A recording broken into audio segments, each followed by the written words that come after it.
Running a municipal landfill requires an endless supply of dirt. Every layer of trash needs a layer of cover soil to cap it off. Without on-site soil, it means contracting heavy dump trucks to haul thousands of tons of dirt over local roads day in and day out. Here at the Woy Woy Waste Management Facility on the Central Coast, operators are facing exactly this mechanical reality. To keep building up the landfill cells safely and legally, they need a constant influx of this cover material. Right now, the council has to purchase this soil from private vendors and truck it in from off-site. It's a system that guarantees high carbon emissions, perpetual wear on community roads, and an ongoing drain on the municipal budget. To break this cycle, the council has proposed a highly practical alternative: expand the current facility's footprint into the adjacent hillside and mine the necessary soil right next to where they dump the waste. This creates a difficult friction point. Solving a regional logistical crisis and cutting emissions requires inflicting immediate, localized environmental damage. This map shows the proposal's geographical scope. The yellow line marks the development footprint boundary, sitting adjacent to existing landfill cells. The dense bushland inside isn't being cleared for burying trash. It's an extraction site to mine cover soil for the active cells nearby. The council estimates that avoiding off-site soil purchases and transport, yellow boundary, and see the targeted destruction of a highly sensitive ecosystem. The footprint serves as critical habitat for 6 known threatened species, including specialized amphibians and hollow-dependent gliders. When we factor in the state's mandatory biodiversity offset penalties, which require developers to financially compensate for habitat loss, we have to ask if the initial return on investment actually justifies erasing this ecosystem. Let's start with the operational ledger. According to council documents, the initial construction cost to clear the land and establish the eastern storage platform sits at $1.75 million. That single upfront investment severs the facility's reliance on commercial suppliers. They no longer have to pay a markup for private vendors to dig up dirt somewhere else. There is also a massive secondary benefit. By sourcing the material internally, the council avoids paying the heavy state waste levy associated with importing external materials through their gates. For the surrounding neighborhoods, this means keeping heavy commercial dump trucks off the notoriously narrow and winding stretches of Woy Woy Road. The council's environmental impact statement officially outlines the impacts as manageable, fully aligning with state planning policies for special activity zones. Measured purely on a logistical and ratepayer efficiency scale, avoiding external purchasing and transportation makes the project a compounding financial success. This table details the physical reality of the bulldozer.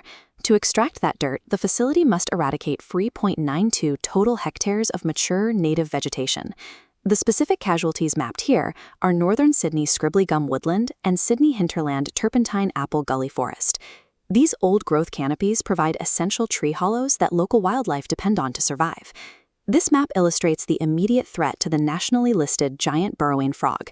The large blue and purple habitat polygon overlaps almost the entire development footprint. Looking at the blue NSW Strahler stream order lines running adjacent to the site, we see the ephemeral drainage networks.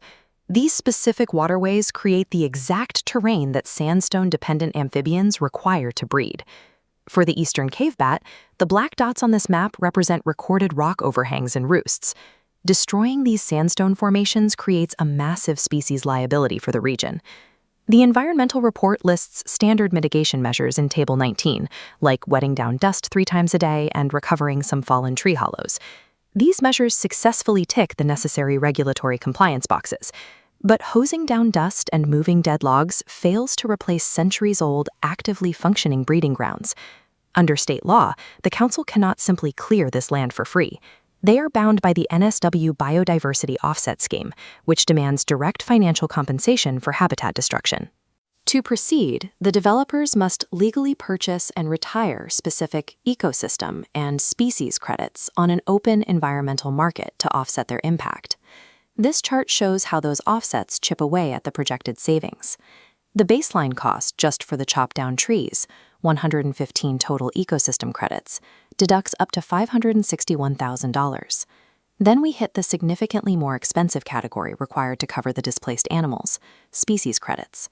Retiring the necessary 179 credits for the giant burrowing frog and red-crowned toadlet amphibians drops the savings bar by an additional $447,500. The most staggering liability stems from arboreal mammals. Compensating for the eastern pygmy possum and the squirrel glider's destroyed tree hollows plummets the total by up to $1.07 million. Factor in the southern myotis and the eastern cave bat, and over $2.5 million could be instantly wiped from the year one ledger. The net savings stand at less than half of the originally advertised $5 million. The $1.75 million construction cost is a cheap initial price tag, but the volatile, multi-million-dollar hidden fees of the environmental market drastically alter the true cost of doing business here. The community's ultimate decision rests on a matrix of two highly imperfect choices. Both options require a tangible sacrifice. We compare option A, clearing the local site, against option B, importing soil. Option B outsources destruction, cementing massive carbon emissions and truck traffic.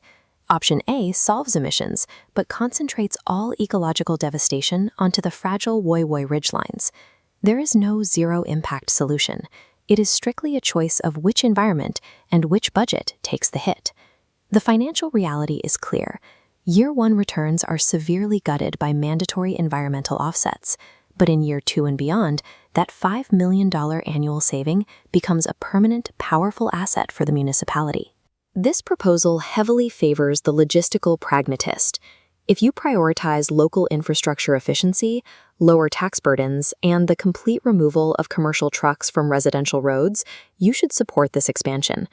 Conversely, this outcome offers nothing to the local conservationist. Environmentalists must reject the premise that off-site financial credits somehow protect the specific gliders and frogs permanently pushed out of their home ridge. Once the hollows are bulldozed, the local population collapses. The Woy Woy expansion is an exercise in ruthless logistical efficiency, an operational victory purchased entirely with the permanent collateral damage of its own backyard.